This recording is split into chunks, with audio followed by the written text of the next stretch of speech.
Eh bien, bonjour à tous sur cette présentation, donc financement participatif, pourquoi pas? Je me présente, je suis Olivier Sanche, chargé des collectivités, des acteurs publics chez KissKissBankBank. Qu'est-ce que KissKissBankBank tout d'abord?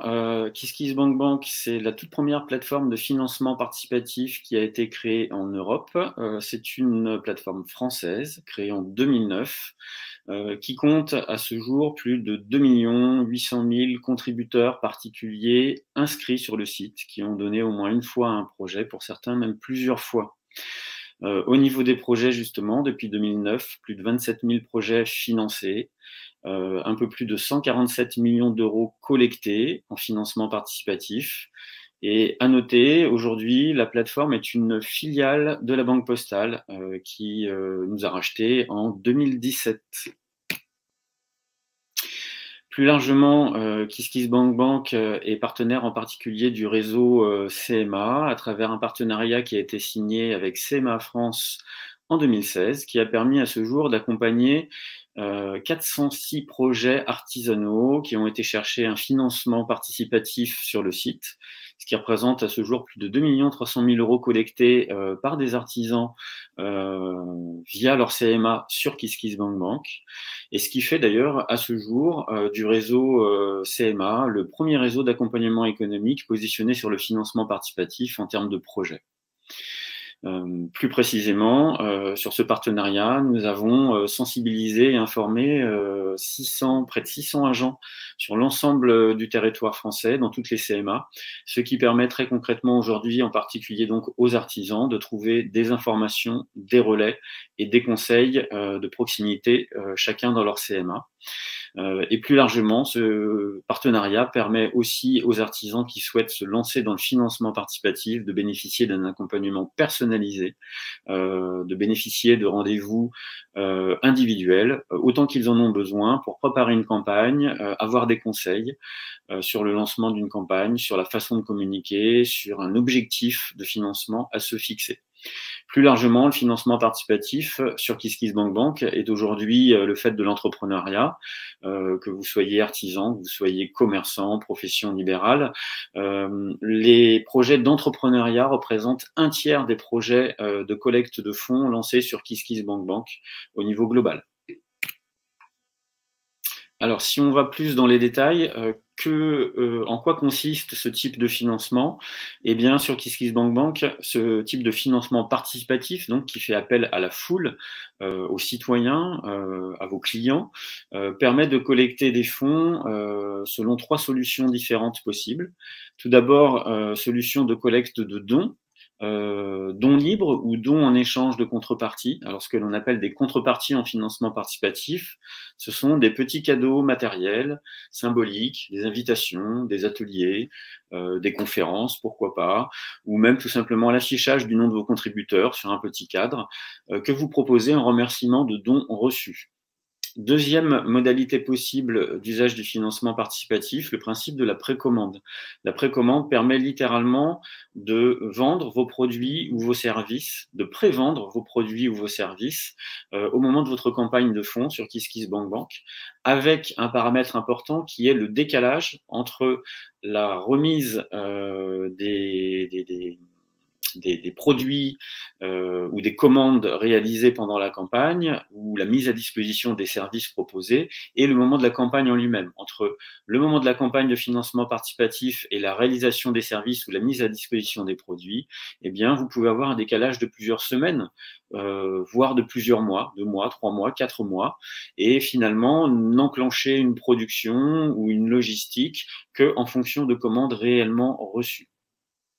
Troisième modalité possible d'usage du financement participatif sur KissKissBankBank, la possibilité de collecter des dons récurrents, autrement dit, de proposer à vos clients, à vos contributeurs des abonnements au mois, au trimestre, au semestre. C'est vous qui paramétrez l'abonnement et le don récurrent que doivent faire vos clients ou vos contributeurs, et ça vous permet, par exemple, de faire bénéficier à des clients de prestations de services réguliers ou tout simplement d'envoyer par exemple des box ou des produits, des consommables régulièrement. Plus largement, au-delà de la collecte de fonds, vous pouvez utiliser le financement participatif pour littéralement aussi acquérir de la notoriété, vous faire une campagne de publicité, une campagne de promotion. Il sera toujours nécessaire de communiquer pour réaliser une campagne de collecte de fonds, mais en même temps, vous pouvez aussi littéralement poursuivre cet objectif de publicité.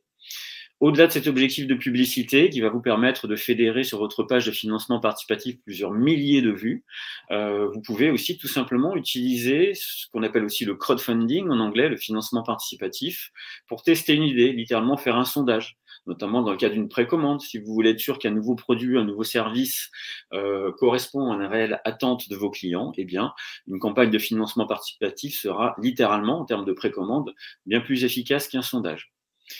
Le financement participatif vous permet également, de par le jeu de remise des contreparties, de par le jeu de rencontres, de dialogue que vous pouvez instaurer sur votre page de financement participatif, eh bien, il vous permet aussi de renforcer votre communauté, votre clientèle, de fidéliser vos cercles de clients ou d'usagers habituels.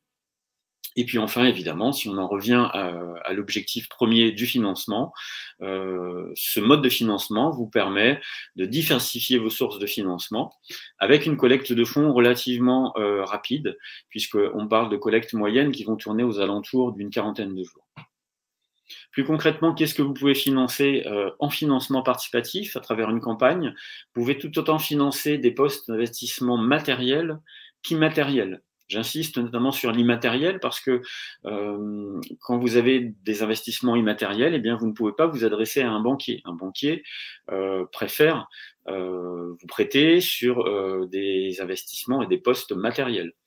En financement participatif, peu importe, du moment que vous avez une idée précise et que vous expliquez concrètement votre activité à votre public, eh bien, dans une seconde partie de votre page projet, vous allez expliquer comment vous allez utiliser les fonds. Mais ce qui compte avant toute chose, c'est le projet concret que vous expliquez au public, votre métier. En termes de timing, vous pouvez utiliser ce type de financement dans votre plan de financement, tout autant pour aller collecter un apport personnel avant éventuellement d'aller solliciter un banquier ou de candidater à un prêt d'honneur. Vous pouvez aussi utiliser ce mode de financement avant même la création de votre entreprise, même si vous n'êtes pas immatriculé. Il n'y a pas de restriction au statut de collecte en financement participatif et vous pouvez collecter en tant que particulier avant même votre immatriculation.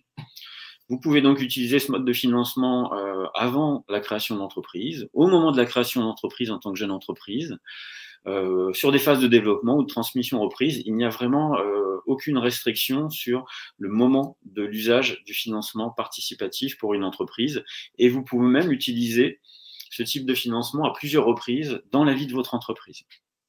Dans tous les cas, ce sera évidemment, si vous faites de la précommande, de la prévente, une possibilité d'augmenter votre chiffre d'affaires.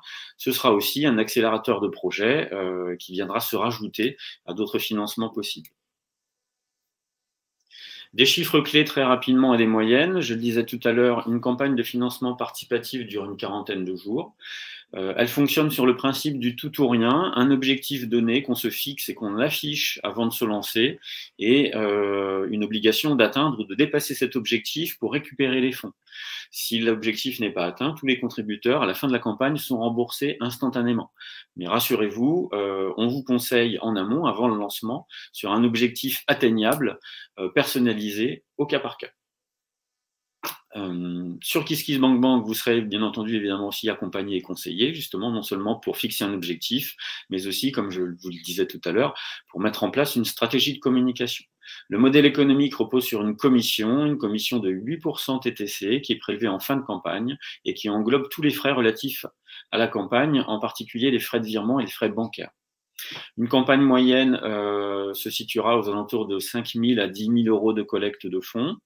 La contribution moyenne par personne va tourner aux alentours de 70 euros, ce qui vous permet de vous faire un petit calcul pour savoir, grosso modo, en fonction d'un montant donné, combien de personnes vous devez aller chercher et convaincre pour réussir votre levée de fonds. Taux moyen de réussite, plus de 3 projets sur 4 réussissent leur campagne de financement participatif sur KissKissBankBank. En réalité, tout est affaire de communication et de temps à consacrer à sa campagne. La seule explication à l'échec d'une campagne, c'est le manque de temps pour communiquer, partager et faire partager sa campagne. Très rapidement, mais pour ceux qui se lanceront, évidemment, on vous donnera plus d'informations. Sachez que une campagne de financement participatif doit être gérée en activant différents cercles de contributeurs, en particulier un premier cercle qui correspond à vos proches, à une clientèle que vous connaissez déjà, des amis, à des connaissances. À minima, 20% de votre objectif global doit être assuré par ce premier cercle de contributeurs, avant de passer à un cercle 2 avec du bouche à oreille et avant, in fine, de toucher un grand public. On vous conseillera également sur la façon de mettre en page une page attractive, richement illustrée. On ne demande pas de faire des dossiers avec des dizaines de pages, une simple page, texte, photo, explication. Pareil, au niveau des contreparties, il faudra établir une échelle de contrepartie pertinente, sachant que 90% des contributions se font entre 10 et 100 euros. Et pour terminer, il faudra effectivement communiquer régulièrement, avoir une communication diversifiée et en profiter pour parler de votre métier, de votre entreprise. Et pour finir, si vous souhaitez plus d'informations, mes contacts ici même, via LinkedIn, via prise de rendez-vous, par téléphone. Je vous retrouve sinon sur le salon ce 25 novembre.